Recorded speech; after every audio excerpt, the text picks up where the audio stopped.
বাংলাদেশের সবচেয়ে বড় আলেম আল্লামা মির্জা আব্বাস। আমার বাসায় আপনারা এসে চা খাই যান, চা খান, নাস্তা খান, দুইটা এখানে সব খাবো। সিঙ্গাপুরে না গেলে হয়তো ওকে বাঁচাতে পারতাম।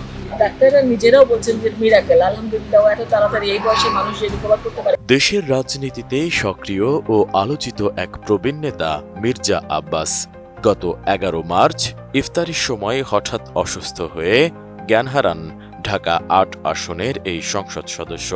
তখন দ্রুত তাকে ঢাকার এভার কেয়ার হাসপাতালে ভর্তি করা হয়। সেখানে চিকিৎসকদের পরামর্শে তার মাথায় অস্ত্রোপচার করা হয়। এর 4 দিন পর 15 মার্চ অবস্থার অবনতি হলে উন্নত চিকিৎসার জন্য এয়ার অ্যাম্বুলেন্সে করে নেওয়া হয় সিঙ্গাপুর। সেখানে 1 মাস চিকিৎসা নিয়ে অনেকটা সুস্থ হওয়ার পর গত 14 এপ্রিল বিশেষায়িত চিকিৎসা অর্থাৎ ফিজিওথেরাপির জন্য মালয়েশিয়ার প্রিন্স কোর্ট মেডিকেল সেন্টারে নেওয়া হয় মির্জা আব্বাসকে। বর্তমানে সেখানেই নিয়মিত থেরাপি ও চিকিৎসকদের নিবিড় পরিচর্যায় রয়েছেন প্রবীণ এই রাজনীতিবিদ। এখন অনেকটাই ভালো আছেন তিনি বলে জানিয়েছেন তার স্ত্রী আফরোজা আব্বাস। বেশি বেশি গোল্ড কিনে হাফ গ্রাম গোল্ড বার জিতে নিন প্রতিদিন।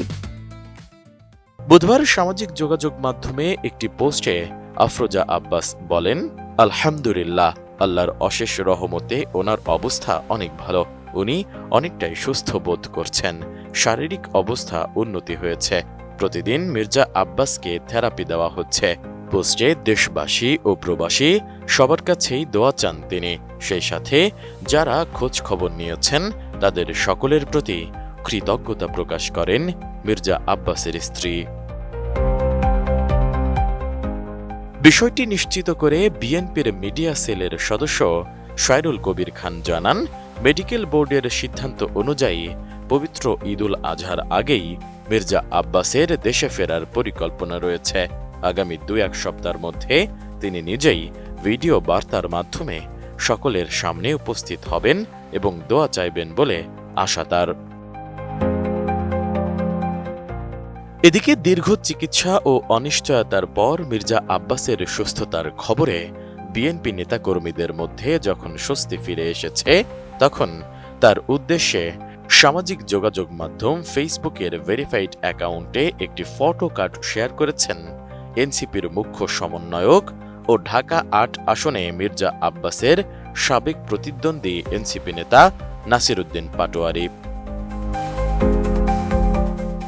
ছবির ক্যাপশনে ইংরেজিতে পাটোয়ারি লিখেছেন, fight the wars and come back comrade, যার বাংলা অর্থ দাঁড়ায় সব প্রতিকূলতা জয় করে ফিরে আসুন কমরেড।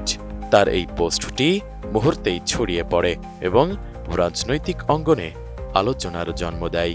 পোস্টের কমেন্টে নেটিজেনরা তাদের মতামত জানান। SI রাজ, ATN নিউজ।